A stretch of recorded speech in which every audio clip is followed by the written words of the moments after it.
in this question what they are asking, a particle executes SHM of period 1.2 seconds।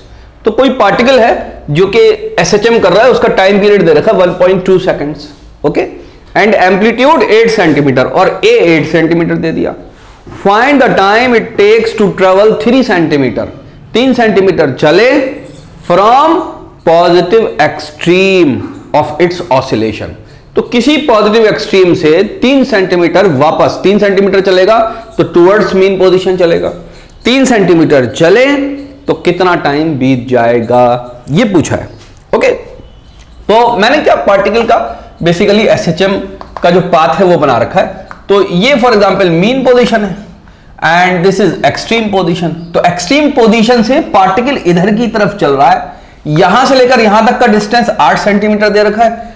Extreme से इधर की तरफ चल रहा है 3 सेंटीमीटर, तो बचा कितना, बचा 5 सेंटीमीटर बचा मीन पोजीशन तक आते आते। तो इसका बच्चों मैंने एक फेजर डायग्राम बना रखा है सर्कल में। आप जानते हैं कि सर्कल के जरिए हम ज्यादा अच्छी तरीके से समझ जाते हैं इसको। तो हम ये मानते हैं पार्टिकल चला तो यहां से था, लेकिन क्योंकि एक्सट्रीम पे था तो यहां से यहां तक आने का टाइम, बात समझ में आई। देखिए इसको मैंने प्लॉट को, इस पॉइंट को नीचे की तरफ प्रोजेक्ट करवा लिया, तो ये 5 सेंटीमीटर बचा हुआ है और ये 3 सेंटीमीटर चल चुका है यहां से यहां तक। क्या बात समझ में आती है? तो पार्टिकल यहां से यहां तक कुछ थीटा कवर कर लेगा और सूरत हाल क्या होगी कि ये बेसिकली 8 सेंटीमीटर है, दिस इज द एम्पलीट्यूड। ये 3 ट्रेवल कर चुका है तो 8 - 3 = 5 बचा, ओके। तो cos थीटा किसके बराबर हो जाएगा, cos थीटा 5/8 हो जाएगा, which is equal to 0.625, okay. इसको आपको याद रखना है यहीं से 5/8 को, कि cos थीटा 5/8 कब होता है, जब थीटा = 51 डिग्री होता है। इसका एक तरीका और बताता हूं अभी आपको मैं, ओके। पहले ये वाला सॉल्यूशन समझ लीजिए।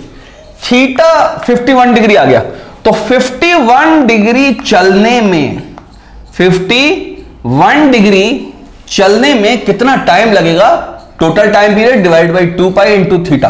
तो 1.2 into 51 degrees divide by 360 degrees and it is equal to T is equal to 0.17 second या 170 मिली सेकेंड्स।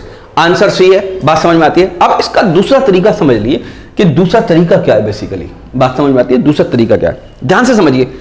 मैंने यहां पर वैल्यू कैलकुलेट करी है टाइम की, कितनी, सॉरी cos थीटा की 0.625 कैलकुलेट करी है, 0.625। ये किसकी मैंने वैल्यू कैलकुलेट करी है, cos थीटा की करी है, जबकि इसकी वैल्यू थी 5/8।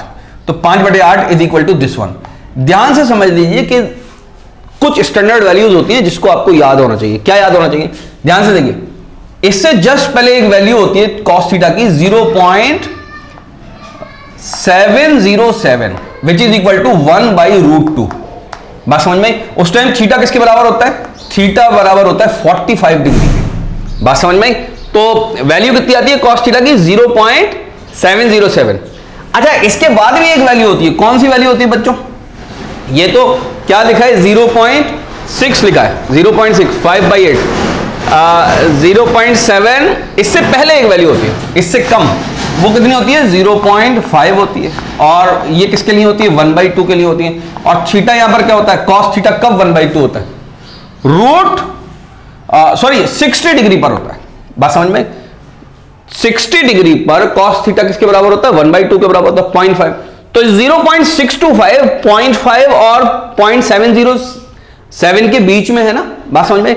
तो यहां का जो थीटा आएगा वो इन दोनों के बीच में कहीं आएगा। देखिए 51 आ रहा है, अब बीच में आएगा तो भी हम कैसे निकालें।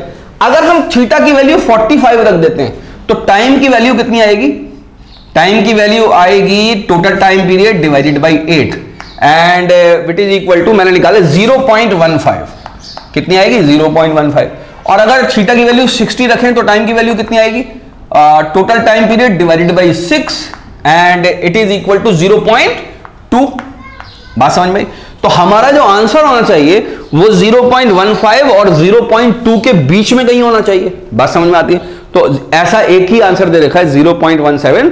और जब भी इम्तिहान में क्वेश्चन पेपर बनाता है एग्जामिनर, तो इस बात का ख्याल रखना है कि बच्चे जो है सेवरल तरीकों से भी चाहे तो उसको देख सकें, इस तरह के क्वेश्चंस को खास तौर से, जहां बहुत ज्यादा स्टैंडर्ड एंगल नहीं है। हालांकि आप बच्चों इसको याद रखिएगा 5/8 जब भी होगा cos थीटा तो थीटा की वैल्यू 51 डिग्रीज होगी। आई होप कि आपके समझ में आ गया होगा। थैंक यू वेरी मच, इसको नोट कर लीजिए।